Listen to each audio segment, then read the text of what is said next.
오늘 우리에게 주실 하나님 말씀은 마태복음 16장 13절에서 16절을 같이 봉독하시겠습니다.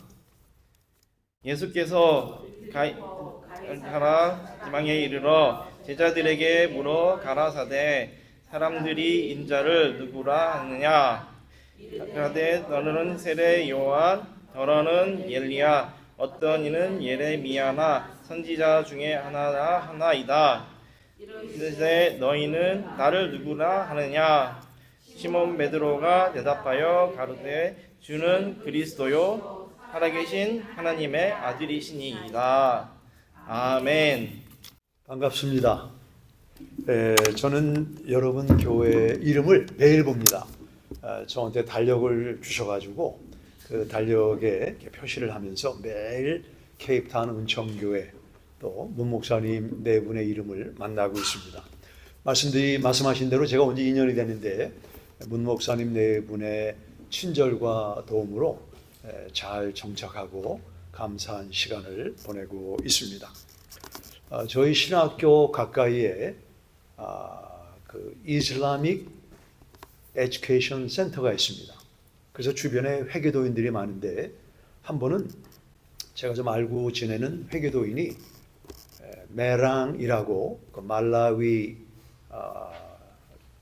그 말레이 말로 이제 회계도 티네이저들이 쿠란을 통독하면 사람들을 많이 초청해서 잔치를 하는 그 모임에 저를 초대를 했습니다.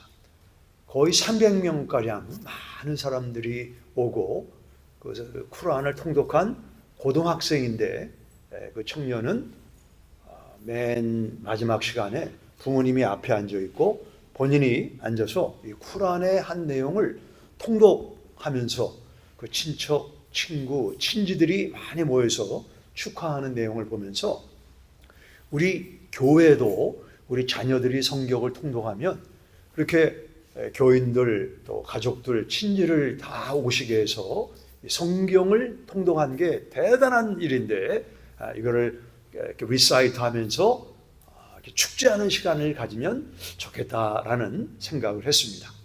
그래서 그 모임이 끝나고 제가 한 50대 초반 중반 되는 한 여성과 이렇게 대화를 하게 되는데 그분이 K-팝의 팬이다. K-드라마에 중독이 돼 있다. K-뷰티를 사용한다. 그러면서 저한테 BTS를 아냐고 그러더라고요. 그래서 저는 사실 잘 모르거든요. 그러니까 나는 뭐 BTS 이름은 들었지만 그 BTS의 노래를 한 번도 들어본 적이 없다. 그랬더니 깜짝 놀라면서 당신이 코리안인데 BTS를 모른다는 게 상당히 의아하다. 그래서 제가 여기 와서 이제 여러 현지인들하고 대화하는 가운데 K-팝, 특별히 그 BTS 한 번은 식당에 갔는데 제가 코리안이라고 그랬더니 여기 케이프타운에서 가장 오래된 저는 몰로 들어갔어요. 맥주를 파는 데인데 거기 종업 하나가 코리안 그랬더니 한 6, 7명이 뛰쳐나오더니 막 저랑 사진을 찍겠다고 하면서 케이팝의 사람 7명인가요? 이름을 얘기하면서 자기는 그 중에 누구하고 결혼할 거라는 얘기를 하더라고요. 예. 그래서 제가 왜 K-팝이 좋으냐 그랬더니 K-팝의 가사를 들어보면 우리랑 동떨어진 가사가 아니고 우리의 고독, 우리의 아픔, 우리의 현실을 그 empathy, 이렇게 감정을 이입해서 이해해주는 그 인간성 있는 아티스트들이기 때문에 본들이 좋다. 그런 얘기를 들었습니다. 제가 한국 사람이지만 우리 한국 사람 BTS를 잘 모르는 것처럼 물고기가 물속에 있지만 물속에 있는 물의 귀함을 모르는 것처럼 우리가 교회 생활을 5년, 10년 그 이상을 하더라도 너희는 나를 누구로 하느냐? 예수님이 물으신다고 하면 어떻게 대답을 하시겠습니까? 이 설교나 가르침에는 4가지 뿌리가 있는데 지식, 이해, 기술, 태도입니다. 오늘 저는 지식과 이해 측면에 비중을 두고 예수님이 어떤 분이신가라는 큰 제목을 가지고 여러분과 함께 말씀을 나누기 원합니다. 오늘 본문의 배경은 예수님께서 제자들과 약 2년 반 내지 3년, 그러니까 예수님의 공생의 후반 부분, 예수님은 조금 있으면 예루살렘에 입성하셔서 십자가의 죽음으로 돌아가실 그런 상황 속에서 제자들에게 너희는 나를 누구라 하느냐. 여기 문 목사님이 오래 섬기셨죠. 여기 교회를 10년 이상. 문 목사님이 여기 서셔서 여러분 제가 누구입니까? 이렇게 여러분에게 질문한 것과 제가 여러분에게 여러분 제 박인화가 누구입니까? 좀 다르죠. 그죠? 뭐 제가 그렇게 묻는다면 이해가 되지만 여러분과 10년 넘게 함께 교회 생활한 문 목사님께서 여러분 나를 아십니까?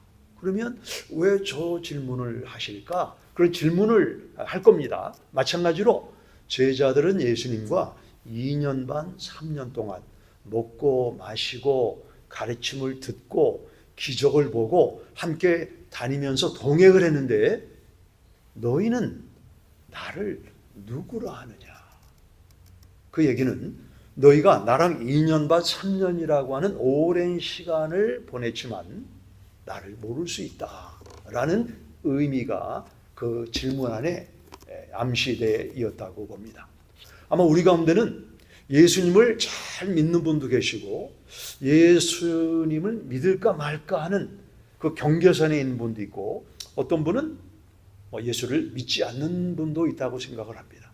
우리가 그런 세 부류의 사람들을 조금 다 이렇게 옆에 계시게 하고 인류의 역사 가운데 존재했던 예수는 한 인간으로 어떤 분이었는가를 우리가 한번 객관적으로 살펴보면서 그분이 누구인가를 정리하고 돌아가서 우리의 신앙을 결산하는 시간을 가졌으면 좋겠습니다. 먼저 우리가 사용하는 달력을 보시면 지금이 몇 년도죠? 2026년도입니다. 이거를 소위 Gregorian Calendar라고 말을 하는데 우리가 예수님의 생애를 기점으로 BC와 AD로 나눕니다. BC는 Before Christ. 예수님을 기점으로 예수님이 사시기 이전의 시대와 Anno Domin이라고 하는 라틴 말은 주님의 해에, 주님의 때에, 주님이 이 땅에 태어나시고 그 이후에 되어진 달력을 AD라고 말을 하는 것입니다. 전 세계 95%가 Gregorian 캘린더를 씁니다. 우리가 쓰는 BC와 AD라고 하는 달력을 쓰고 있는 것입니다. 왜 그럴까요? 도대체 예수가 어떤 인물이길래 그 예수를 중심으로 주전과 그 이유를 나누는가? 지나치면 안 된다고 봅니다. 두 번째는 예수님이 과연 세상을 바꿀 인물이었나?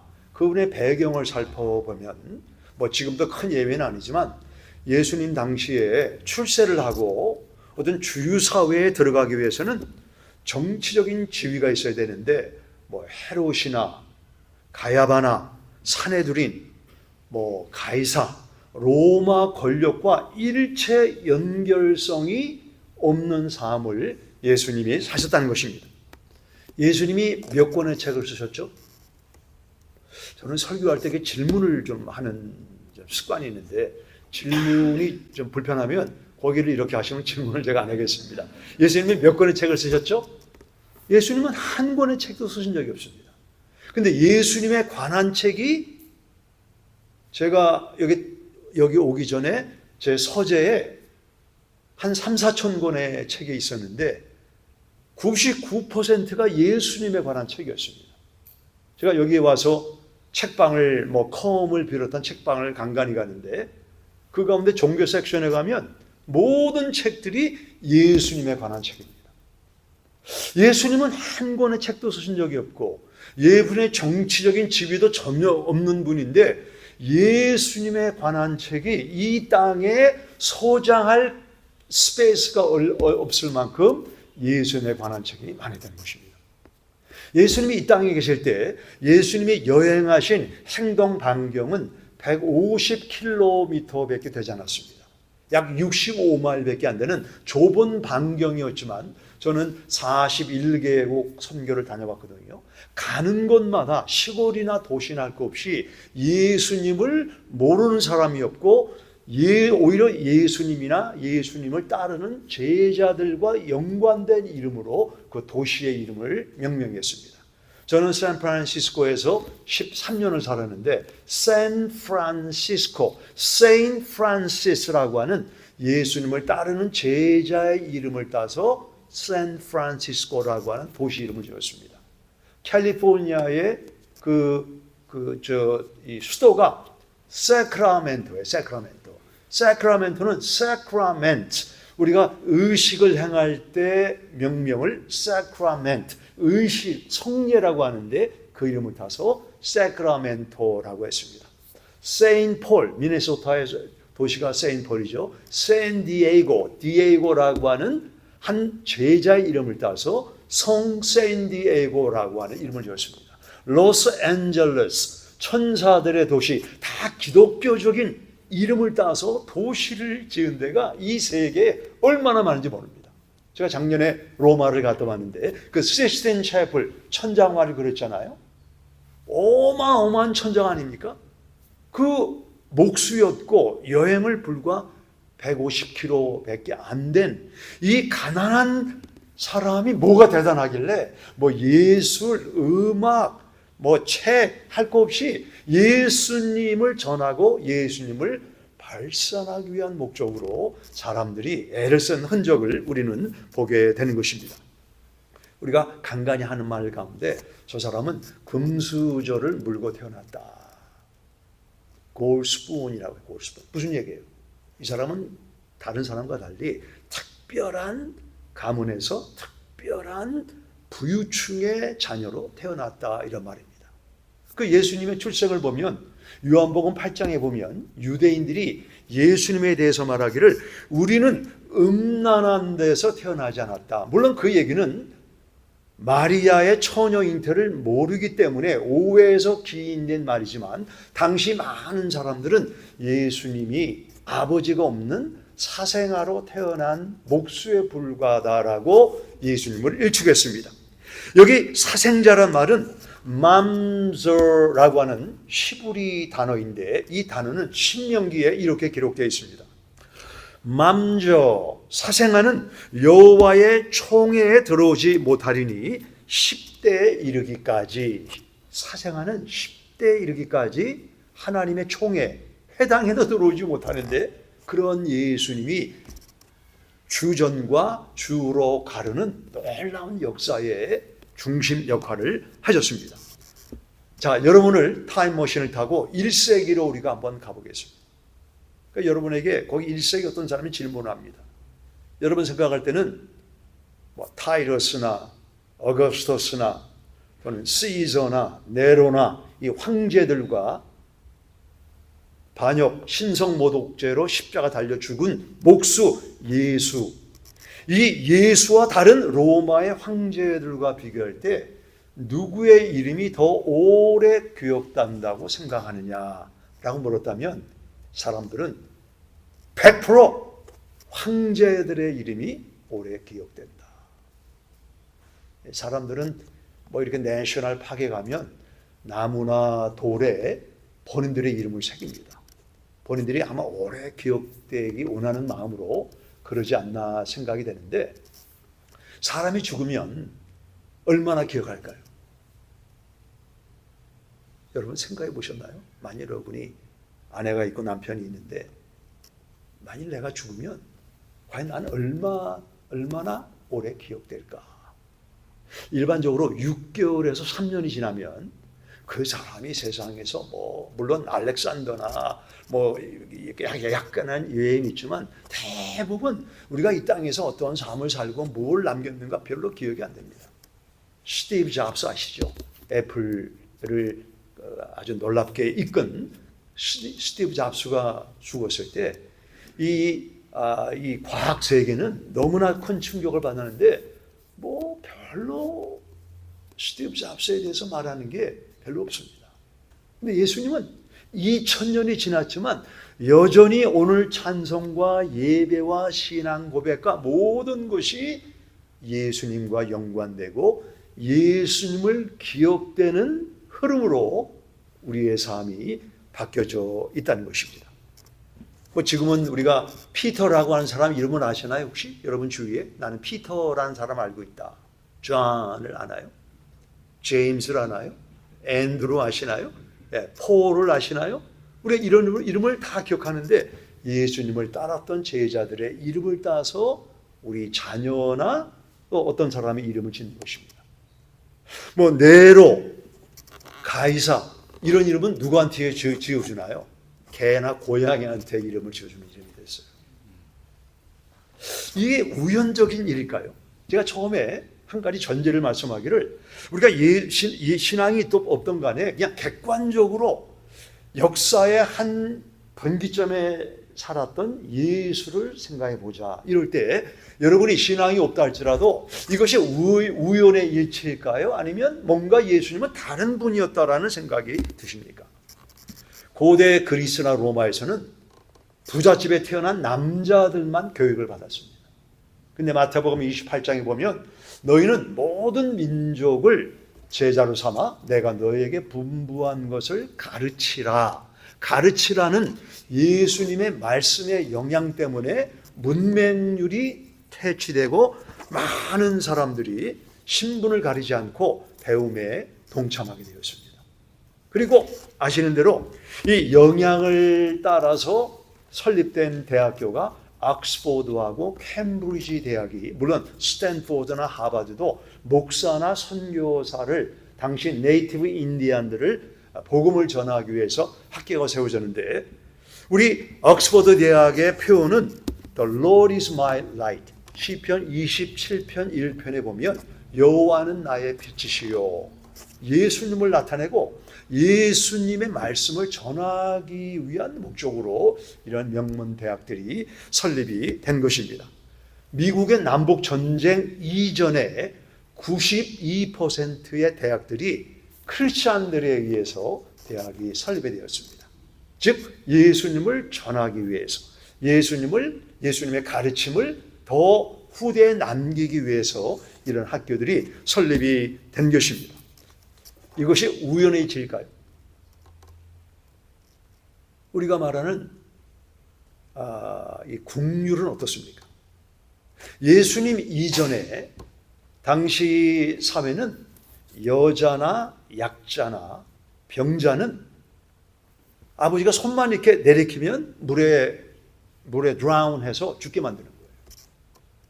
네, 여기 여성들이 많이 계신데 여성들, 어린아이들 또 신체적으로 장애가 있는 아이들은 그 내 삶의 짐이 되기 때문에 미래가 없는 겁니다. 아이 낳는 기계로 여기고 일하는 노예로 여기는 것입니다.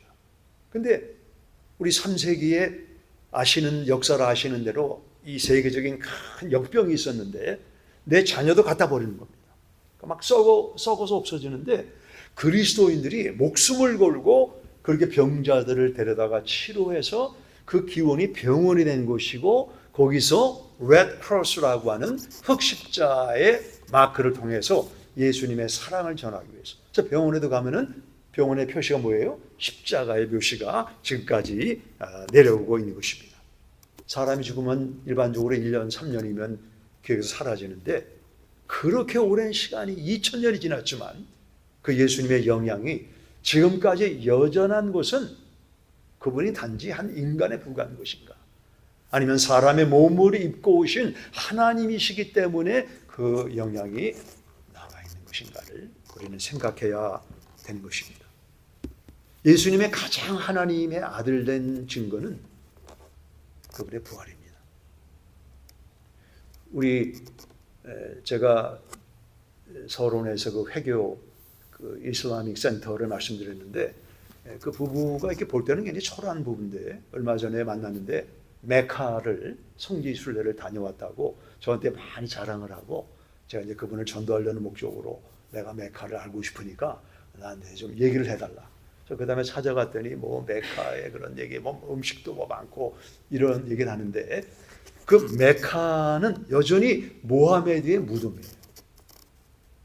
석가의 무덤도 인도에 가면 여전히 존재하고 있습니다. 근데 예수님은 빈 무덤이에요. 빈 무덤. 예수님의 무덤이 없어요. 그래서 우리가 예수님이 하나님의 아들이신 증거는 그분의 부활입니다. 제가 여기 와서 이제 매크로를 간간히 가는데 매크로에서 이제 장을 보고 나올 때 그 출구에 두 사람이 서 있습니다. 그래서 이제 영수증을 주면 그 영수증과 산 물건 아이템하고 이렇게 비교를 해서 합당하면 paid in full 도장을 찍어줍니다. 그래야 나올 수가 있는 거예요. 지금 모하메드나 석가는 무덤에서 못 나오고 있어요. 지금 여전히 무덤에 있는 거예요. 근데 예수님은 테텔리스타이 I paid it all. I paid in full. 인류의 죄값을 이미 다 지불하셨기 때문에 예수님은 무덤에서 나오셔서 500여 사람들에게 그분의 살아계신 모습을 보이고 바울도 그 예수님을 만나서 바울의 이름이 원래는 사울이었잖아요. 이스라엘의 초대 왕이 사울인데 그의 부모가 사울 왕처럼 너는 큰 자가 되라. 그 사울은 정말 가말리엘 그 문화생으로 공부도 많이 하고 시브리인 중에 시브리인이요. 바리새인 중에 바리새인 있지 않습니까? 그런 큰 사울이 예수님을 만나고 이름을 뭐라고 바꿨죠? 바울이에요. 바울은 작은 자. 그래서 예수님을 만난 사람은 내가 참 작은 존재구나. 예수님을 만나기 전까지는 내가 가지고 있는 돈, 명예, 어떤 권력 때문에 나는 I'm a big man, 나는 사울이다. 근데 예수님을 만나면 내가 얼마나 예수님 앞에 하나의 작은 먼지 같은 존재에 불과한가. 이걸 깨닫고 바울은 나는 죄인 중에 죄인이다. 나는 모든 사도 중에 지극히 작은 자다. 그래서 예수님을 위해서 숨겼지 않습니까?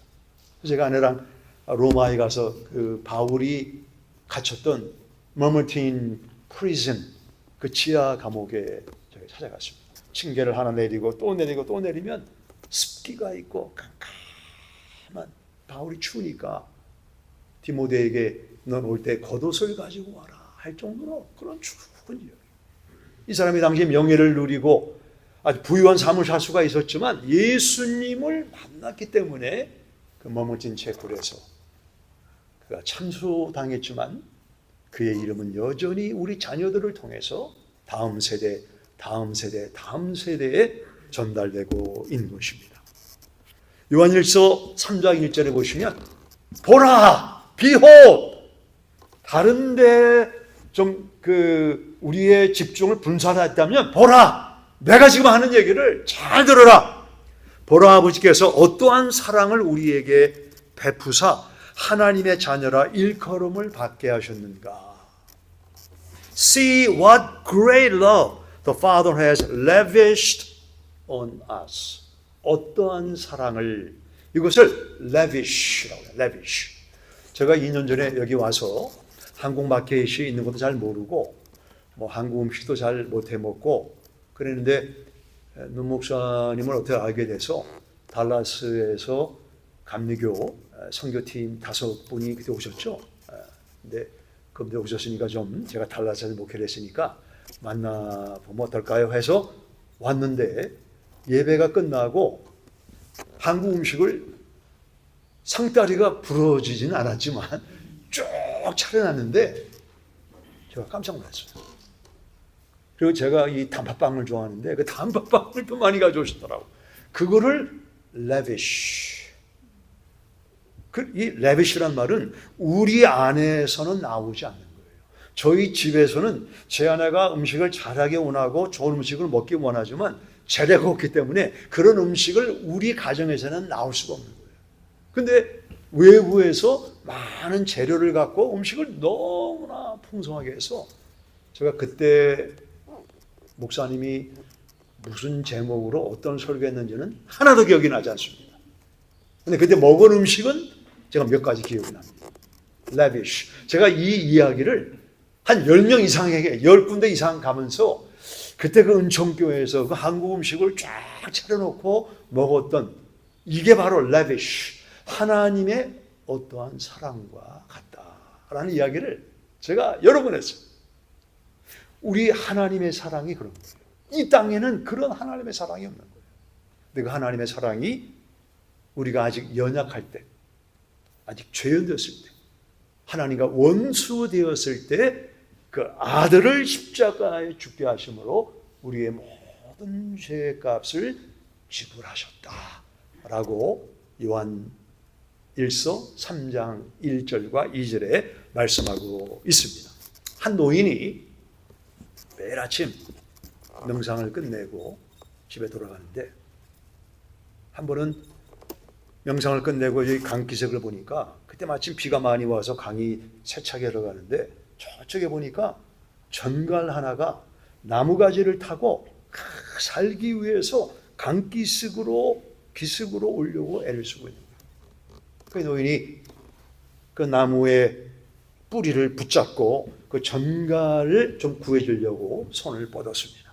뻗었는데 전갈의 속성은 뭐죠? 무는 거예요. 전갈이 이 노인을 물어가지고 노인이 깜짝 놀라서 인상을 찡그리면서 아주 굉장히 아파했습니다. 그래도 이 노인은 여전히 그 쏘는 속성을 가지고 있는 전갈을 살리기 위해서 또 두 번째 손을 내밀었습니다. 이번에는 더 세게 물어가지고 노인이 전갈의 도구로 막 정신이 혼미할 정도였습니다. 그랬더니 지나가는 한 청년이 보더니 당신은 참 바보요.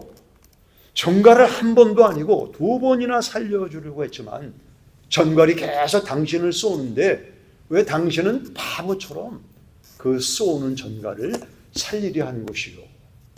그랬더니 이 노인이 말하기를 전갈의 속성이 쏘는 것처럼 나의 속성은 구원하는 것이요. 비록 전갈이 나를 쏜다 할지라도 나는 전갈을 살리겠소. 그래서 그 전갈을 나무가지로 꺼내서 살렸다는 일화가 있습니다. 우리의 본성은 이기적이고 나중심적이고 죄를 짓는 거예요. 근데 우리 예수님의 정체성은 우리가 아직 연약하고 우리가 아직 죄인이고 우리가 하나님과 원수가 되었지만 여전히 그분은 우리를 구해주시고 죄를 용서하시는 분이 우리 예수님이신 줄 믿으시기 바랍니다. 그럼 우리가 어떻게 예수님 우리 마음에 모시는가? 저는 마태복음 10장 32절과 33절에 보면 만일 누구든지 예수를 사람 앞에서 시인하면 나도 하나님 앞에서 시인하고 만일 사람 앞에서 나를 부인하면 나도 하나님 앞에서 부인하리라. 이 시인이라는 말이 나옵니다. 시인, 고백이라는 말입니다. 우리는 뭐 쉽게 고백하고 고백을 취소하고 고백을 지키지도 않아서 고백에 무게를 두지 않는 경향이 있는데 저는 결혼 주례를 할 때 주례사를 하고 가장 결혼 주례의 핵심과 같은 결혼 웨딩 바하우죠. 결혼 서약을 합니다. 여기 혹시 안 집사님이 계신가요? 여기 안 집사님 계신가요?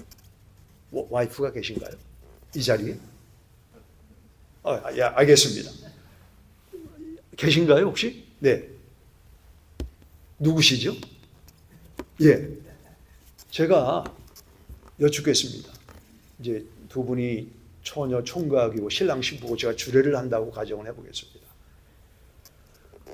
우리 신랑은 건강할 때나 병들 때나 부유할 때나 가난할 때나 인생의 역경과 좋은 일을 만날 때나 옆에 있는 아내를 신부로 맞이해서 죽음이 두 분을 갈라놓기까지 해로할 것을 하나님과 여기 증인들 앞에서 서약합니까?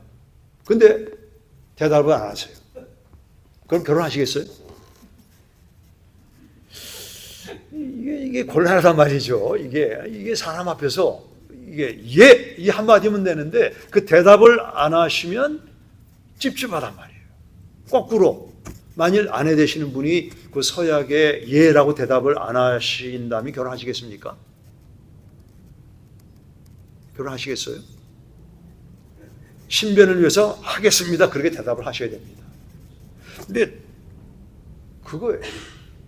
그 고백, 예라는 고백을 통해서 남편과 아내가 되는 것처럼 우리가 예수님이 하나님의 아들이시고 내 죄를 사하신 분이다 라는 것을 마음으로 받아들이고 입으로 고백할 때 구원이 있는 것입니다. 예수님이 이 땅에 오신 1차적인 목적은 우리의 병을 고치거나 축복을 주시거나 성공을 주시거나 자녀가 잘 되게 하는 게 1차적인 목적이 아닙니다. 예수님이 이 땅에 오신 1차적인 목적은 예수님이라고 하는 이름 안에 있습니다. 예수님의 이름의 뜻이 뭐죠? The meaning of Jesus is one who saves from their sins. That's why Jesus came to earth, to die and resurrected in order to forgive our sins. 우리의 죄를 용서하시기 위해서 예수님이 오신 것입니다. 그게 예수님이 오신 가장 1차적인 목적이에요. 그래서 우리 가운데 내가 교회를 다녔지만 물고기가 물속에 있다는 것을 때로 있는 것처럼 내가 교회에 나와서 찬송도 하고 기도도 하고 설교도 듣지만 예수님이 이 땅에 오신 가장 1차적인 목적은 나와 하나님 관계를 단절하는 죄를 위해서 오셨다. 이 사실을 아직 모르고 있는 분이 있다면 예수님이 이 땅에 오셔서 불과 150km밖에 여행을 안 하셨는데 그분의 이름이 전 세계에 알려져 계시고 역사의 분기점이 예수님 오시기 주전과 주후로 나뉘었다. 병원이나 이런 모든 이 자선단체가 예수님의 이름을 알리고 전하기 위해서 세워졌다는 것. 이것이 우연의 일치입니다. 오늘 이 말씀이 우리의 지식으로 이해가 돼서 예수님을 내 삶에 죄를 용서하시는 Savior, 구원자로 고백하는 여러분이 되기를 바랍니다. 기도하겠습니다. 하나님, 우리는 빚진 자입니다. 예수님이 우리 죄값을 다 지불하셔서 우리는 빚진 자가 되었습니다. 기도하옵기는 우리는 여전히 연약하고 죄인이고 하나님과 원수된 위치에 있지만 끊임없이 우리를 찾아오시고 용서하시고 관계를 회복하기 원하시는 이 하나님의 lavish love, 이 놀라운 사랑이 이번 한 주간도 우리 마음을 가득 채우셔서 주변에 만나는 사람들을 기회를 얻어 예수님의 사랑을 전하도록 인도하여 주옵소서. 여행 중인 문 목사님 네 분 가족을 붙잡아 주시고 안전하게 하시고 하나님이 주시는 귀한 쉼을 갖고 돌아와 몸된 교회를 이끌어가는 하나님의 종이 되기를 원합니다. 남아있는 성도님들도 일상의 삶 속에 하나님 매 순간 임마누엘 동행하여 주옵소서. 예수님의 이름으로 기도합니다. 아멘. 아멘. 하나님, 주님이 눈동자처럼 사랑하시는 우리 은총교회 성도님들 한 가정마다 주님의 품 안에 안으시고 우리가 이 땅에 풍랑을 만나고 역경을 만나고 어려움을 지날지라도 주께서 불꽃 같은 눈동자로 지키시고 동행하시고 결국은 사망의 음침한 골짜기를 지나 주님이 인도하시고 약속하신 평탄한 꼴을 얻도록 주님 인도하여 주시옵소서. 주님께서 베드로에게 너는 나를 누구로 아느냐? 주는 그리스도시요 살아계신 하나님의 아들이신다라는 고백이 우리의 입술과 우리의 고백을 통해 이웃에게 확산되도록 인도하여 주옵소서. 지금은 우리 하나님의 사랑과 예수 그리스도의 은혜와 성령 하나님의 교통, 동행, 보호하심이 사랑하는 성도님들 그리고 이 땅에 흩어져 예배하는 모든 교회와 선교사님들의 사역 위에 영원히 함께하기를 예수님의 이름으로 축원하노라. 아멘. 아멘.